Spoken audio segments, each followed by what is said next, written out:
बिहार की कुढ़नी सीट के लिए हुए उपचुनाव का परिणाम कुछ ही घंटे बाद सामने आ जाएगा। मुजफ्फरपुर के आरडीएस कॉलेज परिसर में स्थित स्ट्रांग रूम में वोटों की गिनती कल सुबह 8 बजे से शुरू होगी। इस सीट पर मुख्यमंत्री नीतीश कुमार की प्रतिष्ठा दांव पर लगी है।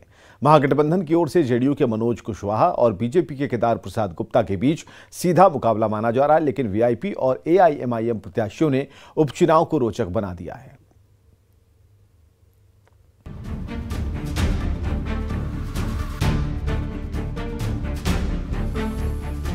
कुढ़नी विधानसभा सीट का चुनाव परिणाम कुछ ही देर में सामने आने वाला है। जनता का आशीर्वाद किसे मिलेगा, इस पर सभी की नजरें टिकी हुई। वैसे तो उपचुनाव में कुल 13 प्रत्याशी मैदान में हैं, लेकिन सीधा मुकाबला महागठबंधन से जेडीयू उम्मीदवार मनोज कुशवाहा और बीजेपी के उम्मीदवार केदार प्रसाद गुप्ता के बीच है। मुकेश सहनी की वीआईपी और असदुद्दीन ओवैसी की पार्टी एआईएमआईएम ने उम्मीदवार उतारकर इस एक सीट के जंग को बेहद रोचक बना दिया है। 2020 में विधायक बने आरजेडी के अनिल सहनी की विधायकी एलटीसी घोटाले में दोषी पाए जाने और 3 साल की सजा के बाद चली गई थी, जिसके बाद कुढ़नी सीट पर उपचुनाव कराया जा रहा है। इस बार जेडीयू के मनोज कुशवाहा महागठबंधन के प्रत्याशी हैं, तो बीजेपी से केदार गुप्ता, मुकेश सहनी की पार्टी वीआईपी के नीलाभ मिश्रा और असदुद्दीन ओवैसी की पार्टी एआईएमआईएम की मुर्तजा अंसारी चुनाव मैदान में है, यानी मुकाबला चौतरफा है। दिलचस्प है कि 2015 में बीजेपी के मौजूदा प्रत्याशी केदार गुप्ता ने जेडीयू के मनोज कुशवाहा को हराया था। बीजेपी ने फिर से केदार गुप्ता पर ही दांव खेला है। हाल ही में हुए मोकामा और गोपालगंज के उपचुनाव में दोनों सीटों पर मुकाबला 1-1 की बराबरी पर बीजेपी और महागठबंधन के बीच खत्म हुआ था, लेकिन कुढ़नी की सिटिंग सीट आरजेडी ने जेडीयू को दे दी है। ऐसे में नीतीश की प्रतिष्ठा दांव पर है। नीतीश के साथ ही तेजस्वी यादव के लिए भी बड़ा इम्तिहान है। आखिर कुढ़नी उपचुनाव क्यों अहम है, इसे भी समझ लीजिए। दरअसल कुढ़नी की सीटिंग सीट इस बार आरजेडी ने सहयोगी जेडीयू को दी है। मुकाबला जेडीयू, बीजेपी, वीआईपी और एआईएमआईएम के बीच हो रहा है। मुकेश सहनी की वीआईपी और असदुद्दीन ओवैसी की एआईएमआईएम ने चुनाव को रोचक बना दिया है। उपचुनाव के परिणाम से जातीय समीकरण तय होंगे। हार जीत से पार्टियों की रणनीति भी बदलेगी। जेडीयू उम्मीदवार यदि हारा तो महागठबंधन को झटका लगेगा, जबकि यदि बीजेपी की जीत हुई तो 2024 के लोकसभा चुनाव के लिए इसे अच्छा संकेत पार्टी के लिए माना जाएगा। कुढ़नी की लड़ाई को धार देने पहली बार नीतीश कुमार तेजस्वी यादव के साथ चुनाव प्रचार करने आए। डिप्टी सीएम तेजस्वी यादव ने भी अपनी सभा में पिता लालू प्रसाद के खराब स्वास्थ्य का हवाला देकर लोगों से इमोशनल कार्ड खेला था। जीत के दावे भले ही महागठबंधन और बीजेपी की ओर से किए जा रहे हों, लेकिन नाक की लड़ाई बनी कुढ़नी सीट पर जनता का आशीर्वाद किसे मिलता है, इसका पता तो नतीजा आने के बाद ही चलेगा। Bureau report, news 18। कुढ़नी विधानसभा उपचुनाव के परिणाम से पहले बीजेपी नेता शाहनवाज हुसैन ने जीत का दावा कर दिया। शाहनवाज हुसैन ने गोपालगंज उपचुनाव को क्वार्टर फाइनल, वहीं कुढ़नी उपचुनाव को आने वाले लोकसभा को लेकर सेमीफाइनल मुकाबला बताया। देखिए, गोपालगंज में तो क्वार्टर फाइनल था ही, और वहाँ वर्ल्ड कप चल रहा है। आप जानते हैं क्वार्टर फाइनल जो जीत रहा है वही सेमीफाइनल खेल रहा है। तो कुढ़नी में भी हमें पूरी उम्मीद है कि जिस तरह जनता में माहौल था कि भारतीय जनता पार्टी को सफलता प्राप्त होगी, जिस तरह चुनाव का रिजल्ट गुजरात और हिमाचल भी आने वाला है, तो बिहार में चाहे एक जगह चुनाव हो, लेकिन ये पूरे बिहार के चुनाव के तौर पे उस पर नजर बनी हुई है पूरे देश की। मधुबनी में कृषि विभाग और सदर एसडीएम के बीच का विवाद अब नार्को टेस्ट कराने की मांग तक पहुंच गया है। सदर एसडीएम पर बदसलूकी का आरोप लगाने वालों कृषि विभाग के कर्मियों का कहना है कि सदर एसडीएम और जिला कृषि पदाधिकारी का नार्को टेस्ट कराया जाए। इस टेस्ट के बाद सच क्या है ये सामने आ जाएगा। वहीं जिला कृषि पदाधिकारी ने एक बार फिर सदर एसडीएम अश्विनी कुमार पर बदसलूकी का आरोप लगाते हुए कहा कि जब तक कार्रवाई नहीं होती कृषि विभाग में कार्य बहिष्कार जारी रहेगा। आपको बताएं कि 30 नवंबर को सदर एसडीएम ने छापेमारी की कार्रवाई की थी। हालांकि एसडीएम अश्विनी कुमार ने खुद पर लगाए जा रहे आरोपों को निराधार बताया है। फिलहाल जिला प्रशासन इस मामले की जांच में जुटा है। ये दोषी हैं, इसकी जांच अब तो बहुत सारी तकनीकें आ गई है। नार्को टेस्ट करवाया जाए दोनों पदाधिकारी का, पॉलीग्राफ टेस्ट कराया जाए और दूध का दूध, पानी का पानी हो जाएगा। बस एक ही मांग है कि अश्विनी कुमार अनुमंडल पदाधिकारी सदर, उनको बर्खास्त कीजिए, सस्पेंड कीजिए और यहाँ से स्थानांतरित कीजिए। मधुबनी के एसडीएम अश्विनी कुमार के समर्थन में पटना में बासा ने भी आपात बैठक की है और बैठक के बाद मधुबनी डीएम की जांच रिपोर्ट पर कार्रवाई की मांग की। बासा के अध्यक्ष शशांक शेखर सिन्हा और महासचिव ने मुख्य सचिव से मुलाकात भी की और एसडीएम अश्विनी कुमार पर लगे आरोपों को गलत बताया। बासा ने साफ कहा कि एसडीएम की कार्रवाई से माफिया बौखला गए हैं और यही वजह है कि जिला कृषि पदाधिकारी ने बेबुनियाद आरोप लगाया है। था मधुबनी के एसडीओ के विरुद्ध लोगों का ये था कि डीओ को उन्होंने थप्पड़ मारा है, जबकि ऐसी बात नहीं है।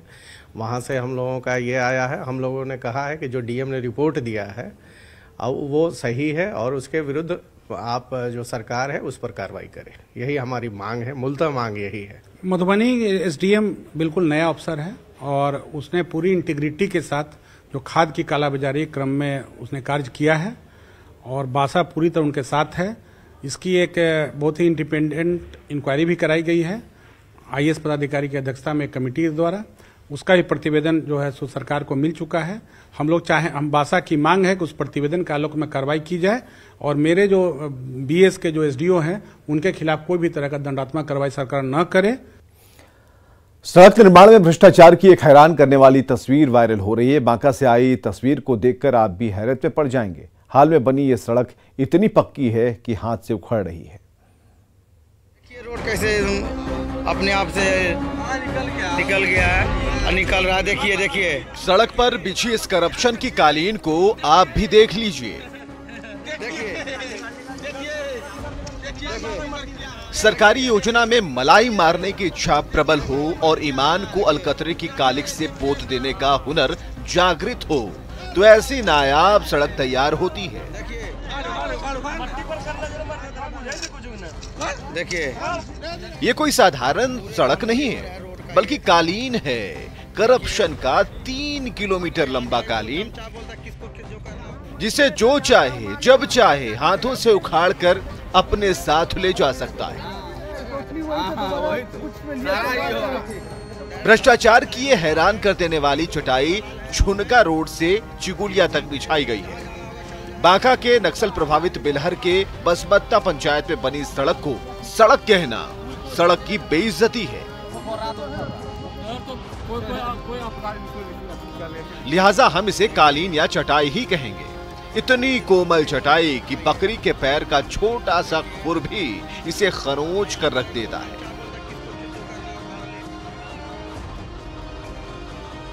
मुख्यमंत्री सड़क निर्माण योजना के पिटारे से निकली ये कालीन इन दिनों सोशल मीडिया पर छाई है। निर्माण के नाम पर लूट का ये खेल 3 किलोमीटर दूर तक खेला गया। स्कोप ज्यादा होता तो भ्रष्टाचार के खिलाड़ी सरकार को बताते कि वो कितने हुनरमंद खिलाड़ी हैं। पुल के उस पार जाएगा ना, अनुमान ये है कि इस तथाकथित सड़क को 2 करोड़ की लागत से बनाया गया है। अब इतने पैसे से सड़क बना या इसे बनाने वाले बन गए, ये बताने की जरूरत नहीं है। कालीन नुमा ये सड़क हाथ से उखड़ रही है, लेकिन इलाके के विधायक जी के नाम का शिलापट करीने से गढ़ा है। सड़क रहे ना रहे, नाम रहना चाहिए। ग्रेनाइट के पत्थर पर सुनहरे अक्षरों से नाम को स्थायी बनाने में कोई करप्शन नहीं हुआ। यहां पूरी ईमानदारी बरती गई, लेकिन इस शिलापट पर उन महाभ्रष्ट अफसरों का नाम क्यों नहीं है जिसने करप्शन की कालीन बिछाई। काश की ऐसी परिपाटी होती, काश कि उनका नाम भी शिलापट पर होता, तो हम भी जान जाते कि 2 करोड़ रुपए डकारने वाले किस मिट्टी के बने हैं, जो मिट्टी पर अलकतरे की कालीन बिछाने का हुनर जानते हैं। सेवा का फल मेवा तो होता है, पर सेवा की आड़ में मेवा चाहने वाले अपना मवाद जनता के लिए छोड़ जाते हैं।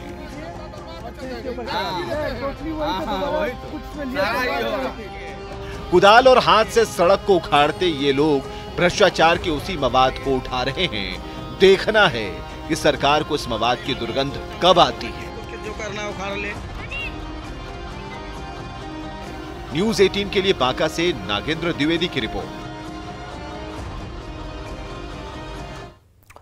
एक बल्ब की कीमत क्या होगी, 50, 60 या फिर 100 रुपए? लेकिन क्या ये ईमान से कीमती है, वर्दी की शान से कीमती है? सीसीटीवी में कैद हुई एक तस्वीर को देखकर शायद ऐसा लगता है। कटिहार के पोठिया थाना क्षेत्र के पोठिया बाजार स्थित केसरी फर्टिलाइजर दुकान के सामने लगे बल्ब की चोरी का वीडियो वायरल हो रहा है। वीडियो में बल्ब पर हाथ साफ करने वाले जनाब पोठिया थाने के चौकीदार बताए जा रहे हैं। न्यूज 18 इस वायरल वीडियो की पुष्टि नहीं करता, लेकिन चौकीदार की बल्ब चोरी का ये वीडियो इलाके में चर्चा का विषय बना।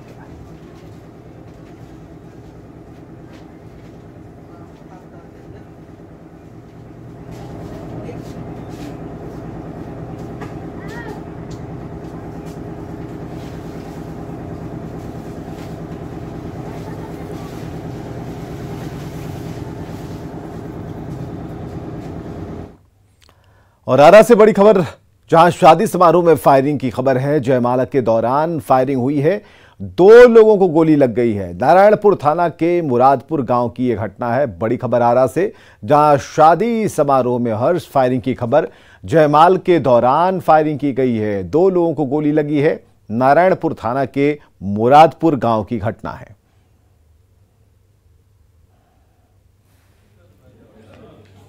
बड़ी खबर वैशाली से, जहां ज्वेलरी कारोबारी को अपराधियों ने गोली मार दी। घटना सहदेई की है, जहां ज्वेलरी कारोबारी राहुल कुमार दुकान बंद कर रहे थे। उसी दौरान बाइक सवार 2 अपराधी उन्हें गोली मारकर हथियार लहराते फरार हो गए। घायल कारोबारी को इलाज के लिए सदर अस्पताल में भर्ती कराना पड़ा और बताया यह जा रहा है कि कुछ दिनों पहले ही राहुल साहब को गोली मारने की धमकी मिली थी।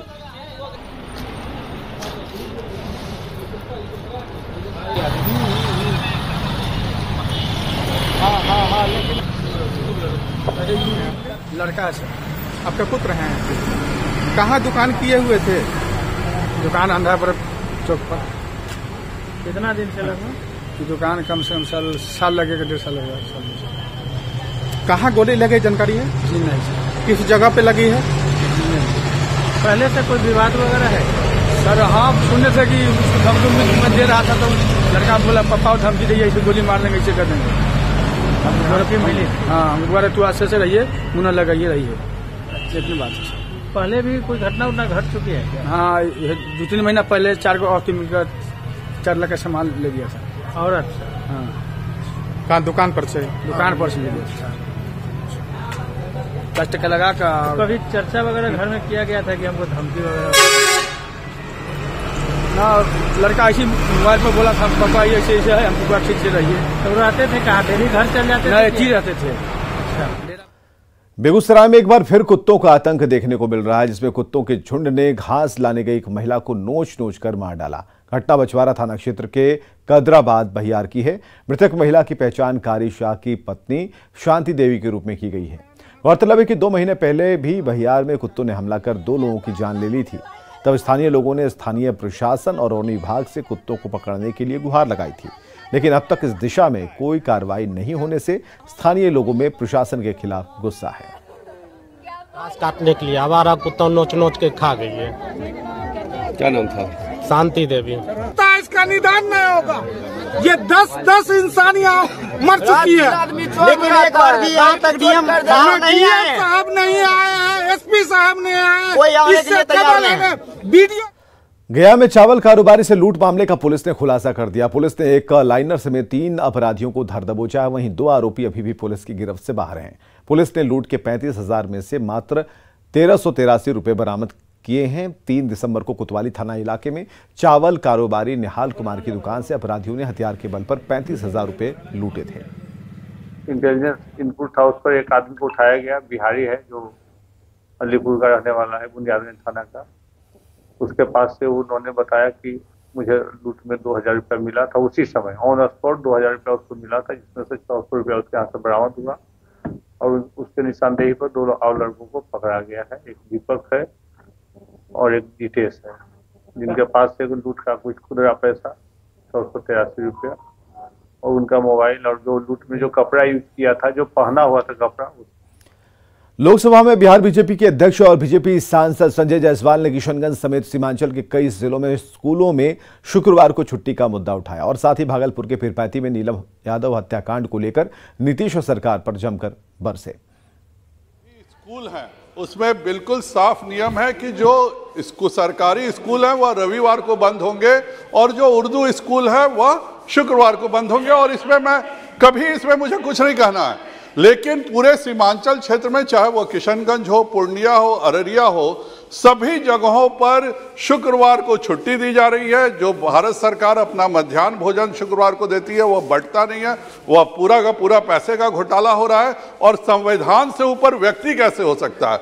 जब मेरे क्षेत्र में मझरिया में एक उर्दू स्कूल है, एक भी अल्पसंख्यक बच्चा वहां नहीं पढ़ता है, फिर भी जबरदस्ती शुक्रवार को वहां छुट्टी कराई जाती है, यह कहते हुए कि यह उर्दू स्कूल है। पूरी तरह से चुप है। अभी पीरपैंती में भी श्रीमती नीलम देवी जी की जघन्य हत्या हुई है और वहां का पुलिस अधीक्षक कहता है कि नहीं, यह मामला उधार लेने का है। और उधर कोई अल्पसंख्यक पूरे समाज को वह अपमानित कर रहे हैं। अगर एक महिला की इस बुरी तरह हत्या की जाती है और आप इसको समाज उधार से जोड़ रहे हैं तो यह बहुत ही शर्मनाक बात है।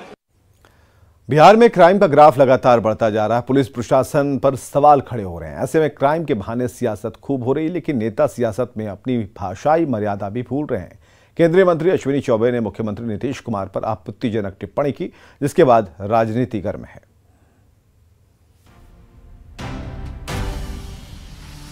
सरकार संवेदनहीन है। ये जंगल राज की वापसी ला करके बिहार सरकार के मुख्यमंत्री अपना पीठ थपथपा रहे हैं। मुख्यमंत्री को इस्तीफा देना चाहिए। केंद्रीय मंत्री अश्विनी चौबे ने क्यों जंगल राज की वापसी की बात कह रहे हैं, तो उसकी वजह हाल के दिनों में बिहार में बढ़ती आपराधिक वारदातें हैं। अश्विनी चौबे ने सरकार पर हमला बोला, यहाँ तक तो ठीक था, लेकिन केंद्रीय मंत्री ने नीतीश कुमार पर बेहद आपत्तिजनक टिप्पणी कर दी। बिहार सरकार पूरी तरह से और मुख्यमंत्री शिकार पर चले गए। मैं इसलिए कह रहा हूँ कि 2 दिन से हत्याएं हो रही है, 2 दिन से लोगों को खुल करके लेकिन सरकार संवेदनहीन है। ये जंगल राज की वापसी ला करके बिहार सरकार के मुख्यमंत्री अपना पीठ थपथपा रहे हैं। मुख्यमंत्री को इस्तीफा देना चाहिए। सुनिए, दरअसल केंद्रीय मंत्री अश्विनी चौबे कैमूर जिले में जिला स्तरीय समन्वय एवं अनुश्रवण समिति की बैठक में पहुंचे थे। इसी दौरान उन्होंने मुख्यमंत्री पर यह विवादित टिप्पणी कर दी, जिसके बाद सियासत बेहद गर्म हो गई। केंद्र में मंत्री रहने के बावजूद इस तरह का भाषा का प्रयोग वही कर सकता है जो मानसिक रूप से बीमार है, जो विक्षिप्त है। तो यहाँ तो एक आरोग्यशाला झारखंड में भी है, मानसिक हॉस्पिटल है, और कोइलवर में खुल गया, तो ऐसे लोग को ही आ जाना चाहिए। देखिए, भाजपा के स्तर पर जाकर जवाब देना उचित तो नहीं लगता, लेकिन कभी कभी जैसे को तैसा करना पड़ता है। अश्विनी चौबे जी को ये बता दीजिए कि गृहस्थ जीवन जीने वाला बाल बच्चेदार आदमी वो होता है जो अपनी मेहरारू को छोड़कर भाग जाता है। बिहार सरकार और नीतीश कुमार जी पूरी तरह से विफल हैं, ये तो सच्चाई है ना। अब शब्द क्या बोले हैं नहीं बोले हैं ये तो मैंने नहीं देखा, लेकिन उन्होंने अगर संदर्भ बिहार सरकार के फेल्योर पर है तो मैं भी पूरी तरह से सहमत हुआ। बिहार पूरी तरह से पंगु है। नेताओं के बयान चाहे जैसे भी हों, लेकिन भाषा की मर्यादा भी कुछ होती है। किसके लिए शब्दों का चयन किया जा रहा है, ये समझना यदि जरूरी है तो कुछ चुभते सवाल भी सरकार से पूछना लाजमी है। वो ये है कि सुशासन में अपराधियों की बहार क्यों है, लूट हत्या के मामलों में इजाफा क्यों हो रहा है, पुलिस को खुली चुनौती लुटेरे कैसे दे रहे हैं, क्या पुलिस का इकबाल खत्म हो गया है। सवाल कई हैं, जिसके जवाब देने में पुलिस प्रशासन के पसीने छूट जाएंगे। Bureau report, news 18। कटिहार में बाढ़ और कटाव नियति बन चुका है। बड़ी आबादी आज भी बांध पर अस्थायी डेरा डालकर रहने को विवश है। एक बार फिर मनिहारी अनुमंडल के बाघमारा इलाके में गंगा के कटाव का रौद्र रूप लोगों को डराने लगा है। पहले ही अपने खेतियर जमीन और घर गंवा चुके लोग डरे सहमे जिंदगी बिता रहे हैं। बाघमारा गांव में कटाव पीड़ित लोगों से बात की सुब्रत ने। बिहार बागमारा का है, जहां सुबह के मुख्यमंत्री दौरा करके लोगों को उम्मीद जताएं कि इस इलाके में अब कटाव के कहर पताक पर विराम लगाया जाएगा। आपको ये तस्वीर दिखा देते हैं, ये गंगा का स्थल है और खेत लगभग कट चुका है और लोग अब इस तरह से बांध में रहने को बेबस है। बड़ी संख्या में लोग इस तरह बांध में बरसों से ज़िंदगी बिता रहे। उन लोगों को कई बार आश्वासन दिया गया है कि इस इलाके में जो कटाव रोकने की तमाम व्यवस्था किया जाए, लेकिन व्यवस्था के नाम पर क्या हुआ है उसका भी स्थानीय जो लोग हैं जो लगातार इसको लिए संघर्ष करते हैं उनसे बात कर लेते हैं। क्या हुआ है अब तक, क्या हो पाया है अब तक? लगातार कई आश्वासन मिला, आप लोग पे इतना संघर्ष कर रहे हैं। देखिए, अभी आज पिछले 20 वर्षों से तो हम लड़ रहे हैं। 20 वर्षों के लड़ाई के पश्चात आज ये परिणाम निकला है कि माननीय मुख्यमंत्री कटाव स्थल पे आए हैं खुद निरीक्षण करने के लिए। लेकिन आज फिर वही है कि ये जो निरीक्षण करके गए हैं, काम जल्द अगर शुरू नहीं हुआ, क्योंकि 3 से 4 महीने के बाद पानी फिर से बढ़ने लगेगा। इसलिए हम लोगों का आग्रह है कि इसको 1 सप्ताह के अंदर कटाव का जो है काम शुरू हो जाना चाहिए। क्या उम्मीद है?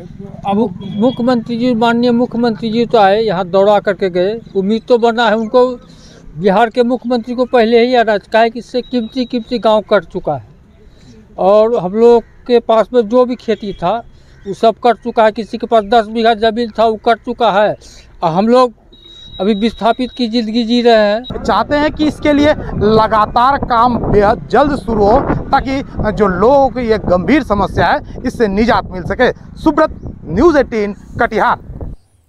और आइए अब देखते हैं इस वक्त की हेडलाइंस प्रेजेंटेड बाय